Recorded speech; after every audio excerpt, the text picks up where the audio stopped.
સૌ વાલા મિત્રોને મારા જય સિયારામ। હું દુષ્યંત પાઠક શ્રી હનુમાનજી દાદાને અસીમ કૃપાથી એક નવા વિડીયો સાથે આપની સેવામાં હાજર છું। તો વાલા મિત્રો, આજનો ઉપાય આ વિષયની અંદર તારીખ છે 23મી મે 2026 ને વાર છે શનિવાર।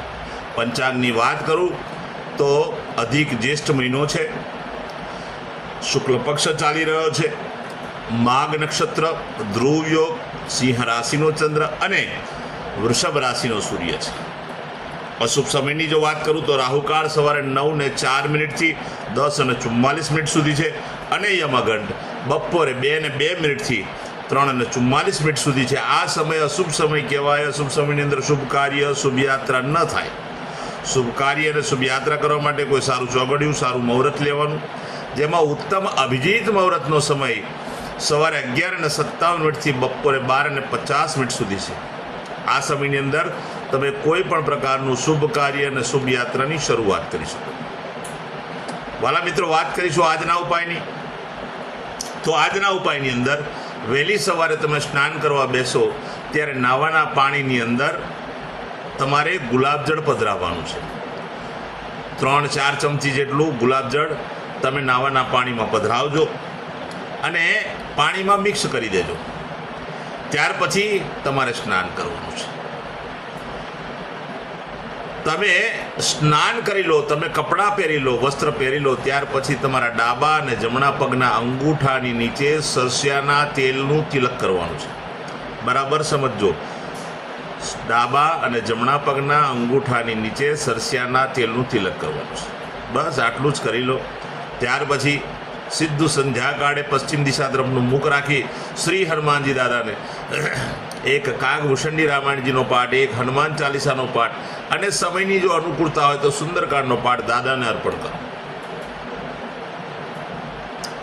રાત્રે સૂતા પહેલા પોતાની જ પથારીમાં બેસવાનું, પલાઠી વાળવાની। ઓમ કૃષ્ણાય વાસુદેવાય હરે પરમાત્મને પ્રણત ક્લેશ નાશાય ગોવિંદાય નમો નમઃ આ મંત્ર યથાશક્તિ જપવાનો। બસ આટલું કરી લો, આજનો ઉપાય પૂર્ણ થઈ જાય છે। વાલા મિત્રો, જે મારા વાલા મિત્રનો જન્મદિવસ 23મી મે 2026 અને શનિવારના દિવસે છે, બધા જ વાલા મિત્રોને જન્મદિવસની શુભકામના। શ્રી હનુમાનજી દાદા એમની મનોકામના પૂર્ણ કરે, બલબુદ્ધિ વિદ્યા આપે અને એમનું અને એમના પરિવારનું શ્રી હનુમાનજી દાદા રક્ષણ કરે। ઉપાયના ભાગરૂપે મેં કહ્યું તે પ્રમાણે સ્નાન, મેં કહ્યું તે પ્રમાણે જમણા ડાબા પગની અંદર સરસિયાના તેલનું તિલક કરવાનું। ત્યાર પછી ગૌશાળાએ જવાનું, ગાયોની સેવા કરવાની, ગાયોને લીલું ઘાસનું દાન આપવાનું।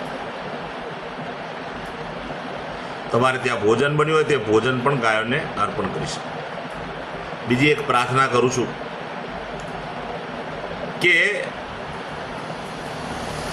કોઈ પણ ગરીબ વ્યક્તિને તમે છત્રીનું કે સ્ટીલનું કોઈ પણ દાન કરી શકો છો।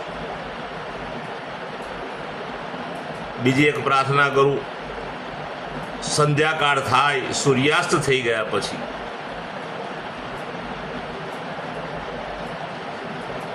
નાના બાળકોને, વડીલોને, જરૂરિયાતમંદ લોકોને, ગરીબને તમે મીઠાઈનું દાન કરો। બજારમાંથી ઘીની મીઠાઈ મંગાવજો અને તે મીઠાઈનું દાન કરજો। કોઈ ગરીબને વસ્ત્રનું દાન કરશો તો પણ આજના દિવસે તમારા માટે બહુ સારું સાબિત થશે।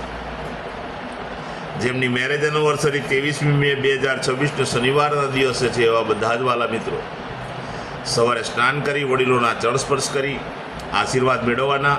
પોતાની જ માતાને તમારે કોઈને કોઈ ભેટ આપવાની છે। ત્યાર પછી ગૌશાળાએ જજો, ગાયોને લીલું ઘાસનું દાન આપજો, તમારે ત્યાં ભોજન બન્યું હોય તો ભોજન આપજો। આટલું કાર્ય થઈ જાય ત્યાર પછી કોઈ પણ વૃદ્ધાશ્રમમાં, અનાથાશ્રમમાં, વિધવાશ્રમમાં જરૂરિયાતમંદ લોકોને, શ્રમિકોને, કોઈ પણ બ્રાહ્મણને, કોઈ પણ દેવ મંદિરે તમે ચોખાનું દાન કરી શકો, સરસવના તેલનું દાન કરી શકો, તલનું દાન કરી શકો, લોખંડનું કોઈ પણ વાસણ ભેટમાં આપી શકો। સ્ટીલની થાળી છે, ડીશ છે, તમને જે ઠીક લાગે તે આપી શકો। શાકભાજીનું દાન કરજો, ઘીનું દાન કરજો. બસ આટલું કરી લો, ઉત્તમ પરિણામ પતિ અને પત્નીને આખું વર્ષ મળશે. મારા બધા વિડીયો યુટ્યુબ પર હોય છે. મારી યુટ્યુબનું ચેનલનું નામ છે દુષ્યંત પાઠક. મારી ચેનલને સબસ્ક્રાઈબ કરજો અને બેલ આઇકન અવશ્ય દબાવજો. હું નિયમિત એક વિડીયો મૂકું છું. જો તમે બેલ આઇકન દબાવેલો હશે તો તરત જ વિડીયો તમને જોવા મળી જશે, નોટિફિકેશન તમારા મોબાઈલ પર આવી જશે. મારું ફેસબુક ઇન્સ્ટાગ્રામનું પેજ, એનું નામ પણ દુષ્યંત પાઠક છે. મારા પેજને ફોલો કરજો, લાઇક કરજો અને પ્રાર્થના કરું છું મારા બધા વિડીયોને શેર કરજો. કોઈ સંઘર્ષમાં ફસાયેલા વ્યક્તિને માર્ગ જડશે તમારી કૃપાથી, એટલે મારા વિડીયોને અવશ્ય શેર કરજો. હું નિયમિત એક વાત કરું છું કે એકવાર વિડીયો જોવાથી કે એકવાર ઉપાય કરવાથી 24-48 કલાકમાં રિઝલ્ટ પરિણામ નહીં મળે. આ કોઈ અંધકારની વાત નથી. નિયમિત વિડીયો જોવા પડે, નિયમિત ઉપાય કરો તો જ તમને સંઘર્ષમાંથી મુક્તિ મળશે. નવા વિડીયો ફરીથી મળીશું. આપ સૌને મારા સીતારામ.